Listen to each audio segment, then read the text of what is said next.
দর্শক, জীবন জীবিকার তাগিদে মানুষকে ভুলে যেতে হয় তিনি অসুস্থ, কারণ তার উপর নির্ভর করছে কিছু মানুষের রিজিক। আমি দেখতে পাচ্ছি একজন মাথায় ইট বোঝাই করে তিনি হাঁটছেন।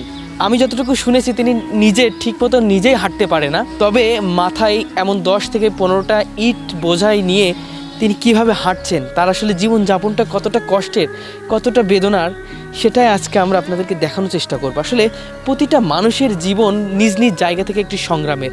আমি একটু আপনার সাথে কথা বলতে যাচ্ছি। আসলে যেহেতু আপনার মাথায় ইট, আপনি দেখতে পাচ্ছেন আপনি নিজেই ঠিকমতো হাঁটতে পারছেন না, তবে মাথায় ইট বোঝাই করে নিয়ে কেন হাঁটছেন?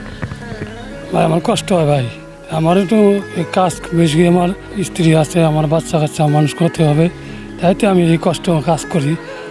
আমার এই কষ্ট এই আজ 20 বছর ধরেই। আচ্ছা, আপনার কষ্ট হচ্ছে, আপনি ইটটা কেন ফেলে রাখেন, তারপরে কথা বলি, কিন্তু ফেলে দেন। আপনার পায়ে কি সমস্যা একটু বলবেন? আমার পায়ে এই ছোটোবেলা থেকে সমস্যা, এই আগে থেকে জন্ম থেকে আমার কি এর আগে থেকে আমি এইভাবে কষ্ট করতে যেতেছি। পরিবারে কে কে আছে?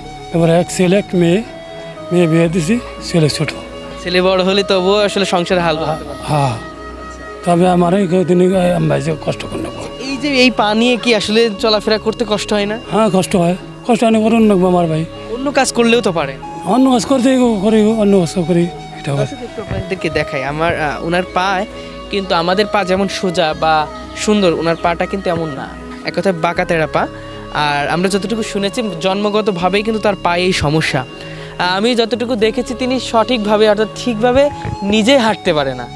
আপনারা বিশ্বাস করেন, আমি কিন্তু দেখিয়েছি তিনি কিন্তু ঠিকভাবে নিজেই হাঁটতে পারেন না, তবুও তাকে এই ইট বোঝাই করে মাথায় করে নিয়ে কিন্তু তার জীবন জীবিকার তাগিদে এগুলো করতে হচ্ছে। তার একটি কারণ, পরিবারের সন্তান আছে, বউ বাচ্চা কাচ্চা আছে, এগুলোর জন্য কিন্তু তার এতটা কষ্ট। এবং আমরা যতটুকু শুনেছি তিনি গত কয়েক বছর যাবৎ, অর্থাৎ আমি যদি বলি তিনি মায়ের কোল থেকে পড়ার পর থেকেই এক হতে বোঝা পর্যন্ত তিনি আসলে এভাবেই ছিল, এবং তারপর থেকেই তার এই কাজ করতে হয়েছে, অর্থাৎ এই পেশায় তিনি সেই ছোটোবেলা থেকে এই পেশায় আছে।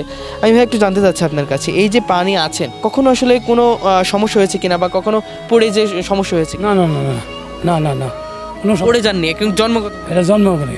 কত বছর ধরে এই পেশার সাথে আছে? এটা ছোটোবেলা তাই, এইভাবে চলতে চলতে এইভাবে আসতে আছি। অন্য কোনো পেশা করলে কি ভালো হয় না? না, কোনো কিন্তু পারেন না বিষয়টা? না না না, এটাই পারেন? হ্যাঁ, এটা যে ইনকাম হয় সেটাতে পরিবার চলে? চলে। দর্শক, একটা কিনে কথা বলতে হয় যে মানুষের জীবন জীবিকার তাগদে অনেক কিছু করতে হয়। তার নিজের পা নিয়ে সে নিজেই নড়তে পারে না, তার শরীরের যে ভার সেটাই সে তার পা বহন করতে পারে না, তবে সেগুলো বাদ দিয়ে তিনি দেখতে পাচ্ছি মাথায় ইট বোঝাই করে তিনি জীবন জীবিকার তাগিদে রাজমিস্ত্রির হেল্পারের কাজ করছে। এটা কতটা কষ্টের, কতটা বেদনার, সেটা বলতে আর বাকি থাকে না। যদি মিস্ত্রি হতে পারতো তবুও কিন্তু তার কষ্ট একটু লাঘব যেত, তবে কিন্তু সেটা নয়। আমি দেখেছি তার মাথায় যে 10 থেকে 15টা ইট নিচ্ছে, সেগুলো নিয়ে কিন্তু তার কত কষ্ট হচ্ছে সেটা আমি প্রথম দেখে আমি এই পথ ধরেই কিন্তু হেঁটে যাচ্ছিলাম। আমি দেখে চোখে পানি চলে আসছিল যে একটা মানুষ তার জীবনের তাগিদে, জীবনের মায়া ত্যাগ করে, পরিবারের জন্য, তার সন্তানদের জন্য সমস্ত কিছু ত্যাগ করে এই কাজটা করতে হচ্ছে। আমি কষ্টে দাঁড়িয়েছিলাম কিছু সময়, এবং দাঁড়িয়ে থাকার পরে তার সাথে কথা বলার পরে বললাম যে আসলে এটা বাদে কি অন্য কিছু করা যায় না, এবং আপনাদের সাথে শেয়ার করার জন্যই কিন্তু এই আজকের এই প্রতিবেদনটি। আমি একটু আবারও জানতে চাইব ভাই, এই প্রতিদিন কি আসলে কাজ করতে হয়, কোনোদিন আসলে রেস্ট নেন কি না? নেই, শুক্রবার দিন একদিন জিরাই, আবার আসি, আবার। আপনার বয়স কত? 40 বছর। 40? এই পেশায় কত বছর আছে? এটা মোটামুটি 10 বছর করতেছি। এভাবেই চলছে? এইভাবে চলছে, যে টাকা হচ্ছে পরিবার চলে যাচ্ছে? মোটামুটি চলে। এমনি কোনো সরকারের কাছ থেকে কোনোভাবে সহযোগিতা পেয়েছেন? না ভাই, এই মানুষ কত প্রতিবন্ধী টাকা পেয়েছে, আমারও আদা নাকি আমি কাজ করতে কেটেছি। পায়েস মূলত সমস্যাটা কি?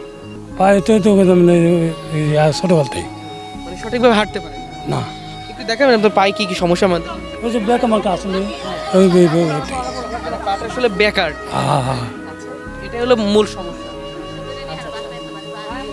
এখানে কত পাবেন আজকের কাছে? এই 500 দেয়, এটা দিয়েই হ্যাঁ। দর্শক, এই মানুষটার প্রথমে দেখে অবাক হয়েছি যে একটা মানুষ কতটা সংগ্রামী হতে পারে, একটা মানুষ কতটা কষ্টে জীবনযাপন করতে পারে, একটা মানুষ জীবন জীবিকার তাগিদে তার অসুস্থতার কথা কতটা ভুলে যাই সেটার প্রমাণ কিন্তু এখানে দেখলাম আমরা। প্রথমে দেখে অবাক হয়েছি এবং সেই কারণেই কিন্তু আপনাদের কাছে তুলে ধরার চেষ্টা করেছি। আপনি দেখতে পাচ্ছেন তার পা কিন্তু আমাদের মতো স্বাভাবিক নয়, এমনটা কিন্তু দেখলাম।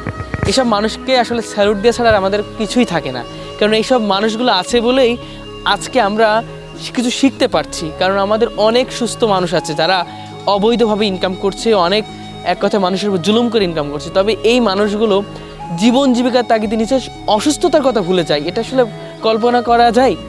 তিনি সুস্থভাবে জীবনযাপন করার জন্য, তিনি হালালভাবে রুজি করার জন্য এই ধরনের কাজ করছে। দর্শক, চেষ্টা করেছি তার এই করুণ ইতিহাস এবং করুণ কাহিনীটি আপনাদের কাছে তুলে ধরার জন্য। আবারও দেখা হবে কোনো একটি বিষয় নিয়ে।